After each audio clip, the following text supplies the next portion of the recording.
Bon, et comment il va, mon Julien? Eh ben ça va et toi mon Alex? Tu te prépares pour les fêtes? Ah ouais, bah écoute, il nous ravit. Hein. Ouais. On va les gaver, les dents. Ah ouais, on va les gaver, on va les gaver. Bon, Bonjour et bienvenue chez les Tontons Crypto. Hein, on est ravis de vous retrouver, comme une veille de Noël. Exactement. Bientôt, De très bonnes fêtes d'ailleurs. De très bonnes fêtes, on vous les souhaite bien bonnes. Exactement. Voilà. Mais avant cela, on aura quand même Julien pour les fondamentaux. Et mon ami Alex côté technique, on repart comme depuis un an. Exactement. Voilà. Alors, on va direct s'attaquer au sommaire, mais avant cela, on va vous remercier toujours plus nombreux. Ouais, toujours plus nombreux. Notre chaîne a plus d'un an maintenant, un an et un mois. Ça fait vraiment plaisir. C'est super, vraiment. Ouais, les commentaires, les likes, tout, nous, ça nous fait Ça nous vraiment ravit, plaisir. ça nous fait super plaisir de vous lire. Donc n'hésitez pas, un petit pouce bleu Et à vous abonner. Vous Vous ratez rien et nous, on sera mieux référencés. Exactement. Allez, on voit quoi cette semaine? Parce qu'il y a du lourd. Hein. Alors, on va parler ETF halving et la baisse des taux. La baisse des taux, est-ce que ça c'est le cadeau de Noël ou est-ce que c'est un cadeau empoisonné? On va voir le rapport Messari très rapidement. Voilà, sur les thèses de 2024, un peu les prédictions, on va dire. Et BTC qui reste fort à la surprise générale. Eh ouais, c'est Sauf vrai. nous. C'est vrai, c'est vrai. Donc on est très très heureux. Allez, installez-vous, il y en a pour un bon moment. On va essayer de faire quand même le plus court possible. On attaque direct par... Et oui, non mais avant... Bah là, je suis très content parce que là, on était passé de 600, là on passe à 1000, vraiment. Donc gros giveaway le 23 décembre, n'hésitez pas. Donc pour le giveaway, vous devez faire partie des traders, notamment sur MEX. Vous nous retrouvez sur Telegram, tous les liens sont en description. Donc il y a 5 gagnants quand même. Et puis c'est un beau giveaway. Ouais. Alors les détails sur les 5 gagnants, je les ai donnés sur le Telegram. Je vous les redonnerai ultérieurement. Le tirage au sort, ça sera le 23 décembre. On n'a pas vu l'heure parce que on sera certainement pas loin de partir chez la famille. Oui, c'est clair. On fera au mieux. Mais bon, pour l'instant, on attaque direct les news de la semaine. C'est vert, c'est magnifique. Bah voilà, c'est magnifique. Bon, on voit des beaux trios. Ouais. Enfin, on voit, c'est plutôt vert dans la majorité. On voit deux, trois percées. On va faire rapide dessus parce qu'en plus, il y a des jetons qu'on vous a poussés, qu'on connaît beaucoup. Alors, c'est vrai qu'on a été très intéressés. On vous en avait parlé il y a très très longtemps. Inch, qui nous tape plus de 40. Il y a Nir qu'on vous a poussé aussi. Il y a Rose qu'on avait poussé. Donc, on est très content de les voir performer. Alors, attention, bien sûr, tout ce qui monte peut redescendre très vite. Très vite, bien Donc, sûr. si vous êtes sur des positions de profit, n'hésitez pas. En tout cas, on va attaquer maintenant direct par ce qui nous attend en 2024. Exactement. Alors 2024, on va attaquer direct par les fameux ETF. C'est en fait l'information principale de ce début d'année et de cette fin d'année. Les ETF, vous le savez, ça maintient une pression acheteuse non-stop. C'est pour ça qu'on ne voit quasiment aucun retracement sur le BTC. Là, c'est tout récent. On voit que le ticker de BlackRock vient de sortir. Il s'appelle... iBit, en effet. En plus, apparemment, la nouvelle est plutôt bullish parce qu'on a vu le dépôt de l'ETF, etc. quasi validé. Donc, bon, voilà, c'est une histoire de jour. On les a vus sortir de la SEC. Il y en a qui suivent ça, mais de manière enquêteur. Donc, voilà, ces ETF-là, ça va être bien sûr la partie importante du narratif de 2024, mais qui va être vite clos dès qu'ils seront là. Exactement. Car une fois qu'ils seront là, ça ne va attirer que les retail qui n'étaient pas là précédemment, on va dire le grand public. En se disant, ah oui, donc ils nous ont pas menti, effectivement, BlackRock est dans la danse, donc oui, on rentre en mode FOMO, mais BlackRock et leurs copains ont déjà commencé à faire leur stock et ils ne vont pas FOMO après l'approbation. Tout à fait. En plus, on voit qu'il y a eu des pubs, je crois que c'est Bitwise qui a fait en effet, voilà, l'ETF arrive. Là aussi, c'est pour entraîner le plus grand nombre. Voilà, on en parlera dans la seconde partie. Donc, on va pas trop vous vendre la mèche, mais bon, voilà, les ETF font partie du gros narratif. Tout à fait. On a aussi Michael Novogratz de Galaxy Digital qui lui prévoit carrément avant le 10 janvier. Donc, on se le met derrière l'oreille, un petit post-it là. Ouais, c'est vrai, et on en avait parlé. On avait dit entre le 1 et le 10. Bon, écoutez. Moi, je t'avais dit le 1, non, parce qu'ils seront là. C'est vrai, on s'en souvient. C'est vrai, je m'en souviens. Donc, en effet, on y est proche. Donc, alors. Le halving maintenant. Le halving, donc ça fait partie des gros points qu'on attend en 2024. Donc, vous avez ce genre de graphique. Je vais vous montrer un autre. Vous avez ce genre de graphique également. Donc, grosso modo, on vous dit qu'on est un petit peu dans une zone un petit peu incertaine avant le halving. pour moi, elle n'est pas du tout incertaine. Ben, surtout qu'on avait des éléments qu'on n'avait pas avant, l'ETF, etc., spot, qu'il n'y avait pas avant. Donc forcément, il y a toujours des éléments à remettre dans le contexte. Exactement. Donc, grosso modo, le narratif, c'est après le halving, il va y avoir une superbe explosion. Aujourd'hui, pour moi, ce n'est pas le cas. Je serais quand même prêt à changer d'avis parce qu'on ne peut pas, personne aujourd'hui ne peut mesurer l'impact qu'auront les ETF sur le marché. Donc, vous dire ça sera pire grâce aux ETF, pire dans le sens de la montée ou vraiment moins bien que prévu, on ne peut absolument pas le prédire. Ça va changer vraiment beaucoup de choses. Le monde, là notamment de la crypto-monnaie, voit l'arrivée des très gros institutions. C'est sûr que ça va mener beaucoup de particuliers à pouvoir s'exposer au Bitcoin sans passer par des exchanges plus ou moins douteux. Donc oui, ça va amener vraiment des gens à cela. Et oui, il va y avoir de la masse adoption. Mais attention, on l'a vu sur les ETF Gold, tout cela est très progressif dans le temps. C'est-à-dire qu'à chaque fois, ils rachèteront du BTC s'ils ont de la demande supplémentaire en ETF. Est-ce que par contre la masse d'adoption fera accélérer cela? Est-ce qu'il y aura un engouement, une course à l'échalote entre différents fonds d'investissement? En effet, ça c'est possible. C'est possible, mais on ne le sait pas. On ne sait pas non plus si la crise financière qui est attendue en 2025 va venir plomber l'économie actuelle qui pourra amener des liquidités dans la crypto. Tout à fait. Tout ça, c'est tellement incertain qu'aujourd'hui, la seule chose dont on peut être réellement sûr, c'est sur du moyen terme. Et long terme, mais horizon fin 2024. Et en cela, si vous vous attachez à regarder ce qui se passe autour du halving, il n'y a pas de réelle explosion autour du halving, si ce n'est celui de 2012. Autour du halving, vous avez beaucoup de sales news, donc il n'y a pas de gros mouvements à attendre. En revanche, avant, pour moi, il y aura certainement de plus gros mouvements à attendre, notamment avec le fameux ETF qui va arriver, gros FOMO, période d'accumulation et après ça va repartir à la hausse d'une manière, pour moi, je pense, plus soutenue et lourde que explosive. D'autant plus qu'on voit aussi, ça je t'en faisais, on en avait déjà parlé l'autre jour, on voit que les hausses sont de moins en moins importantes. On en avait parlé un petit peu tout à l'heure en off. En effet, tout le monde s'attend à des projections toujours à peu près similaires. On n'est pas du tout dans le même cas qu'en 2012. Qu'en 2016 ou qu'en 2020, etc. C'est un petit peu différent. Voilà. Donc, il ne serait pas impossible de voir un tassement. Voilà. Mais à voir, parce que comme je vous le dis, on ne peut pas mesurer l'impact des ETF aujourd'hui. Exactement. Et l'autre bonne nouvelle pour 2024, c'est cette fameuse zone de pivot. Alors, c'est quoi cette zone de pivot qu'on attendait? C'est les taux d'intérêt qui risquent d'être stables pendant un moment, mais surtout pour 2024. Une baisse attendue. Alors, c'est pas moi qui l'a dit, c'est notamment des experts sur la Fed et notamment Goldman Sachs. Mais même la Fed a annoncé qu'ils allaient très certainement baisser leur taux en 5,1% à 4,6% fin 2024 et Goldman Sachs appuie encore en disant qu'il risque d'en avoir 3 très grosses en 2024, plutôt courant du 3e trimestre. Alors, en quoi ça nous intéresse? Ça nous intéresse parce que forcément, ça va ramener un petit peu d'argent, ça va favoriser l'investissement.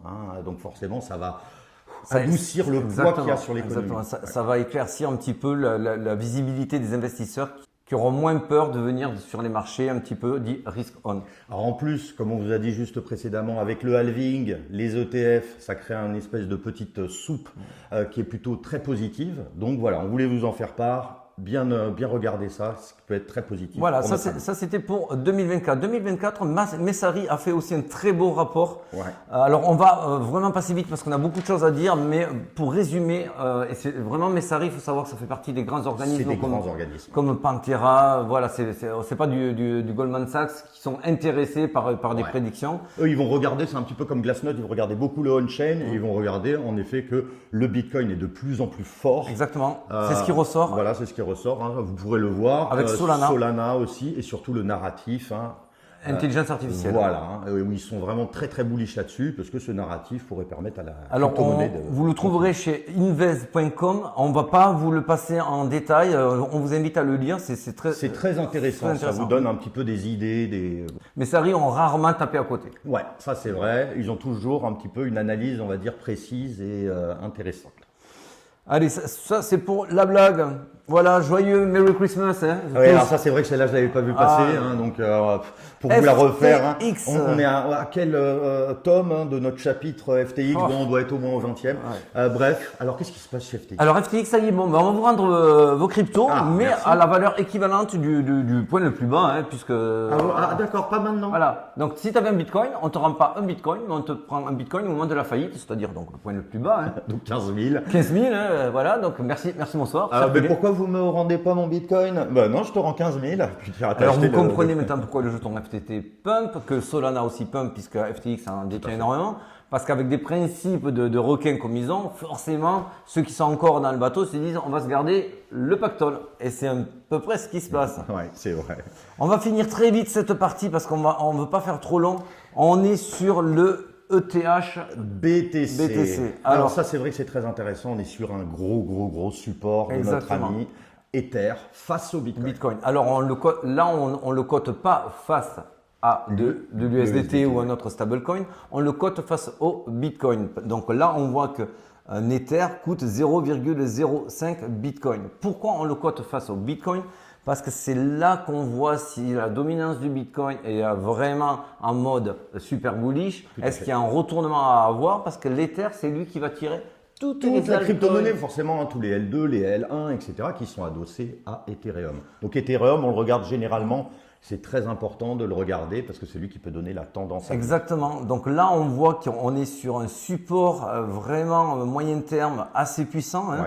On l'a vu mêcher et rebondir de 5-6 fois en tout. Donc ça veut dire, voilà, on vous explique, plus ça mèche dessus, plus le support devient puissant et fort et donc difficile à casser, on va dire. Donc on espère effectivement qu'il y aura ce fameux rebond là pour lancer notre petite alt saison qui donnerait aussi une petite odeur de bull run, puisque là on est entre un pré-bull run selon nous et le bull run à déterminer par la suite. On sait aussi que le total 3, pour faire court, je ne vais pas vous le mettre là, mais le total 3 s'il valide ce soir, on est sur une pattern assez bullish. Donc ça reste quand même très positif. Exactement, hein. Total 3, hein, on prend toutes les crypto-monnaies hors Bitcoin et Ether. Allez, on enchaîne direct avec l'analyse du Bitcoin. C'est parti. Voilà, on fait rapide. Le Fear and Greed Index quasiment en extrême grid. Alors c'est vrai qu'on regarde souvent cet indicateur, non pas parce que ça nous intéresse, mais ça nous donne un peu la tendance du marché. Plus c'est extrême grid, plus attention. Donc le marché est à deux doigts de se retourner. Voilà, exactement. Il faut faire attention, il faut toujours bien regarder. Il faut lutter contre ces biais où on se dit c'est super vert, donc c'est le moment d'y aller, et c'est super rouge, je ne veux pas y aller. Là c'est super vert, et c'est maintenant qu'il va falloir commencer à se méfier. Alors notre fameux reverse repo.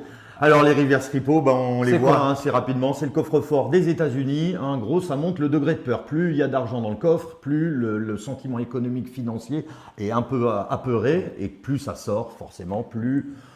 Voilà, donc pour vulgariser encore plus, comme l'a très bien fait notre cher Julien, on ne veut pas voir cette courbe en haut, on veut la voir baisser, on veut voir une décrue. Ça veut dire que l'argent sort, qu'il y a de la confiance des investisseurs et qui se risquent davantage sur les risk-on.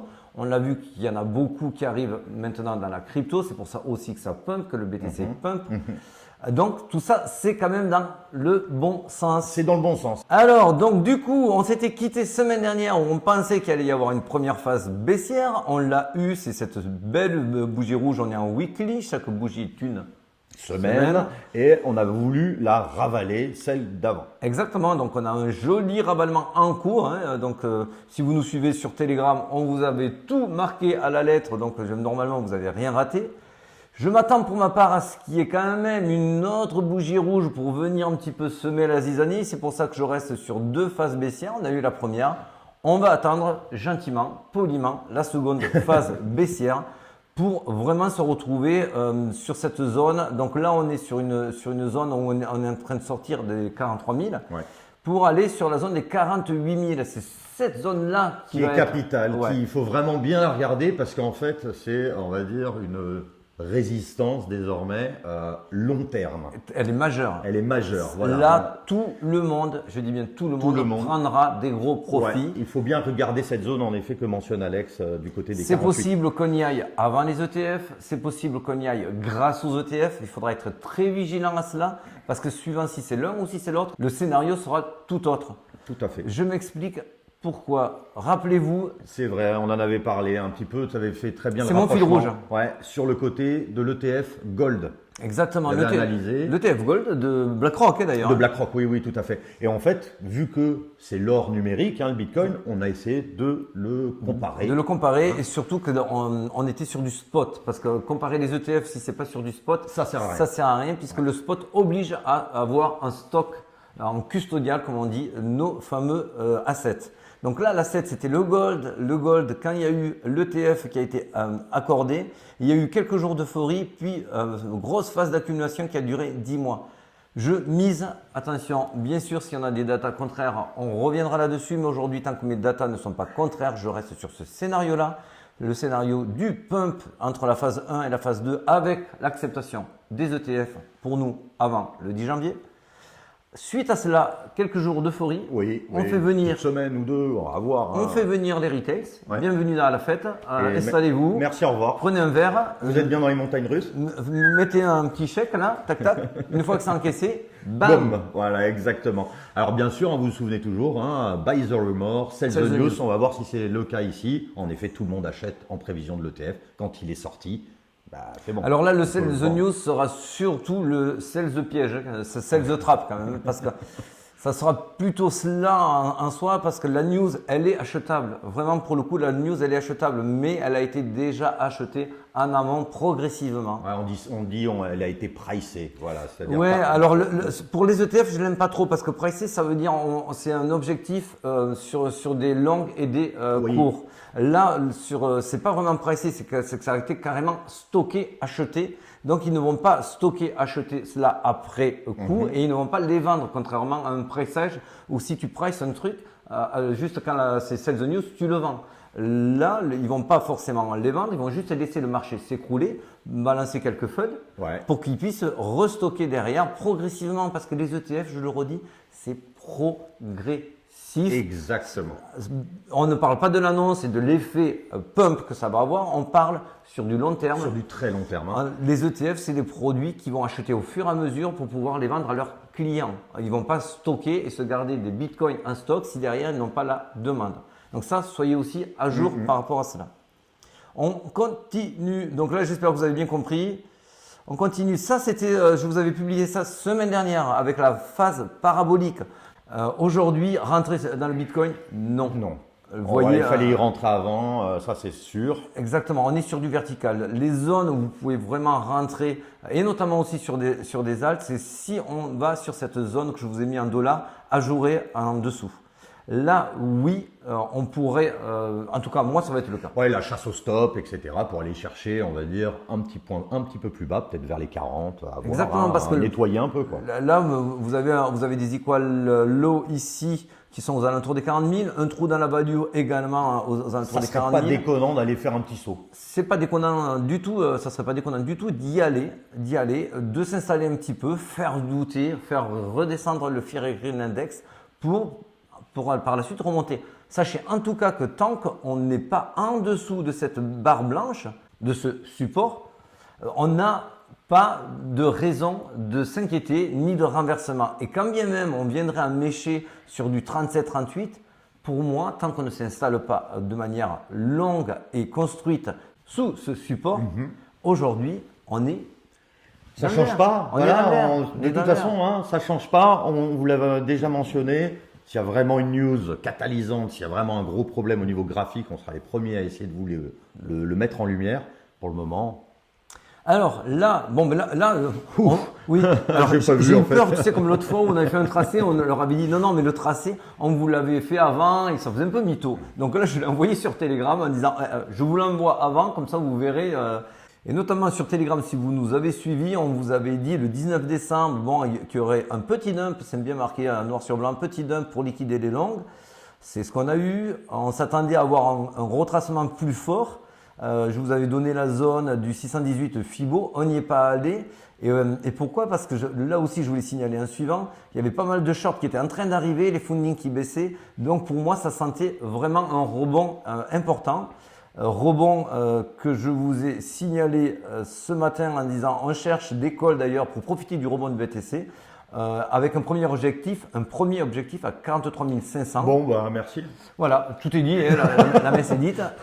Voilà, donc c'était 42 700 ou 800 quand on a donné ce message-là ce matin. Voilà, suivez les recommandations, c'est mon métier. C'est vrai que là, sur ce côté-là, Alex, voilà, c'est pas parce qu'on travaille ensemble, mais là, il a été vraiment percutant. Mais même, très souvent. Même on a été surpris assez violemment parce qu'on avait fait des calls, et même les calls, on n'avait pas pu choper les entrées tellement que c'est parti fort. Donc écoute, on ne peut pas gagner à tous les coups. Bon, alors en tout cas, là je les supprime, hein. Boum. Ouais, ça y est, les parce Equal qu'il a été. Light, Voilà, merci, au on revoir. l'a explosé. Comme je le pressentais, ça n'allait pas s'arrêter ici. Je l'ai marqué également sur Telegram où je pensais qu'il fallait aller plus haut que les Equal Height, parce que si tu t'arrêtes aux Equal Height, tout le monde va se dire c'est une recherche de liquidité, donc on se remet à shorter. Voilà, pour le short. Hein. Et en liquide du coup personne. Alors que si on continue à pumper, les gens vont se dire ah cette fois-ci c'est la bonne. C'est la bonne, en FOMO. Et c'est sur ce FOMO-là qu'on va se faire cueillir. C'est pour ça que je pense, parce qu'ici il y a eu beaucoup de volume. Là, il y a beaucoup de monde, ça va être compliqué. Là, ça va travailler. Voilà, ça va être défendu. Et pour ma part, je vais attendre qu'il y ait un M-top pour faire mon petit short habituel. La suite de ce M-top, je pense aller chercher des liquidités ici. Et suivant les datas, suivant l'open interest, voir pour repartir à la hausse. En tout cas, on le fera, on vous le suivra au jour le jour. En gros, tu fais beaucoup de va-et-vient là. Ah oui, ça monte, ça repart, on short, on relonge, exactement, etc. On est obligé de décharger le train dans les deux sens, parce que quand les ETF vont arriver, le train ne devra pas être trop chargé. Sinon, il n'y a pas les hauts. Et là, on voit en plus que l'open interest a explosé. Là, il a explosé. Voilà. Donc, c'est-à-dire il y a des ouvertures de levier. Voilà. Alors là, pour le coup, il y a énormément de long et de short, c'est-à-dire que le funding ne bouge pas. Donc, il y a autant de long que de short. Donc, on ne sait pas. Donc là, il y a autant, il y a un camp, autant l'autre camp qui s'affrontent. Mais il y aura fortement un yo-yo à venir, sachant que vous le voyez ici en bas en rose, l'essentiel du mouvement est sur les futurs. Donc, c'est pas forcément du spot. C'est pas ce qu'on aime voir. On aime toujours voir le côté spot qui monte et le futur qui reste stable. Le spot, on vous le rappelle, le spot qui monte, ça veut dire que c'est une tendance de fond qui est là. C'est réel. Il y a de l'achat sur vos exchanges, alors que sur du futur, on est sur des paris. C'est des paris. C'est des paris. Hein. Et donc là, la hausse ou la baisse. Ça ne témoigne absolument pas d'une tendance de fond qui est en train de s'initier. Tout à fait. Ouais. Bon, on a été long, mais il y avait beaucoup de choses à dire. On avait encore beaucoup de choses à leur dire. Mais c'est pas grave, on les garde pour 2024 ou peut-être très vite. Alors, dinde ou chapon, toi? Rien. Rien. Pizza.